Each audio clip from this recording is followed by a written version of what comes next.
Less mess is less stress, and that's why we love sheet pan recipes. Today we're making a southern favorite, shrimp boil, but without the cleanup.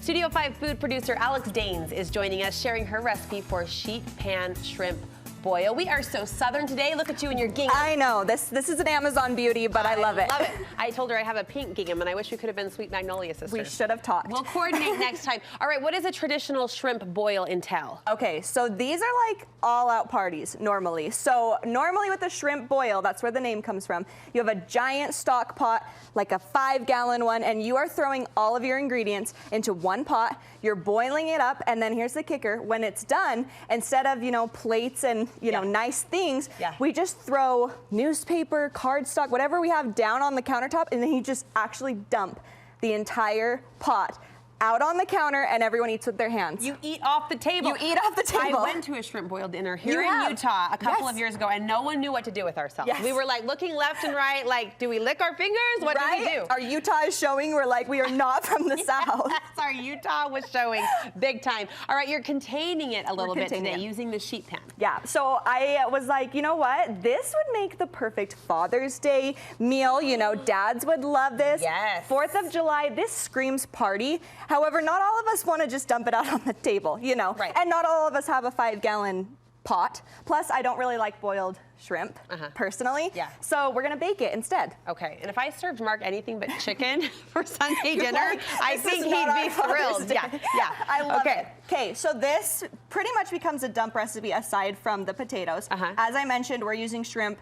Typical shrimp boils have a lot more seafood than this, but again, our Utah is showing. Utah is showing. That's my favorite line of the day. This is coming out of the freezer section at Smith's, but we've got some shrimp here, and then over there I have some corn that I've quartered along with sausage. And this recipe comes together in no time at all. So we're just gonna place our corn down on our sheet pan like so, kind of spread it out as we can. And then this is smoked sausage that is already cooked. So really we're just heating it up. And the corn will cook and warm? The corn's gonna cook and warm. The sausage is gonna warm through. Shrimp is actually, it cooks so fast. It's so easy. So it takes like 15 minutes in the oven altogether. The one thing that we are cooking ahead of time are our potatoes, because those need to be parboiled obviously ahead of time, because 15 minutes in an oven is not gonna cut it. So I parboiled these for about 10 minutes, and then I leave them whole. Did you say parboiled? Yeah. Does that mean partially boiled? Yeah, it's like a chef term, Parboiled. Parboil. My non-chefy side is so showing. That's okay. I've never heard that. And you'll see how this just like becomes loaded and beautiful. Yeah. Well, this is a substantial meal, right? It's a meal with. Oh yeah. This is gonna feed 6 to 7 people. It's hearty and delicious. Yeah. There's some onions there. I'll have you hand me. Again, this is just going to add flavor. This is gonna melt as we cook it down. And then if you want to sprinkle some parsley on there. You bet, look how pretty. Here comes the green. Oh, love that. Am I overdoing it? No, you're not. This is beautiful. Oh, good, then I'll use all of it. Just throw it on there. Okay, and then for the sauce, obviously we need to season this, right? Before we bake it. Because it is, albeit the sausage, it's a little bit of a bland combination otherwise, right? Yep. So what do we reach for when we want to add flavor? Butter. We add butter. So to the butter, I have some minced garlic that I've prepared. Bland no more. Here it comes. No more. And then this is a seafood special. Yeah. This is the Old Bay seasoning. Yeah. That is like a must-have in the South. This goes on everything: crab legs, shrimp, crawdads, all the things. You have to have Old Bay. Yeah. But we're in Utah. I was gonna say, please don't make me buy one more bottle of seasoning. I know. It's my pantry. I was like, you know what? Let's make it. You made it. I made it. What goes in here? I looked up what was in it, and we have our ingredients there. Okay. But we have 2 tablespoons of paprika that we can. Oh yeah. We can just mix it together. And then this is celery seed and celery salt, a tablespoon of each, I believe. Don't quote me on these measurements.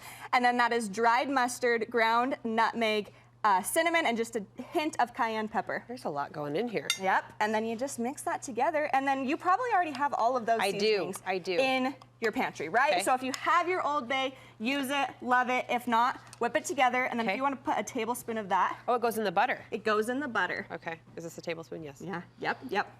And then the tiniest whisk I've ever seen. Look at that, the minis. Whisk that together, and this becomes our sauce and our seasoning.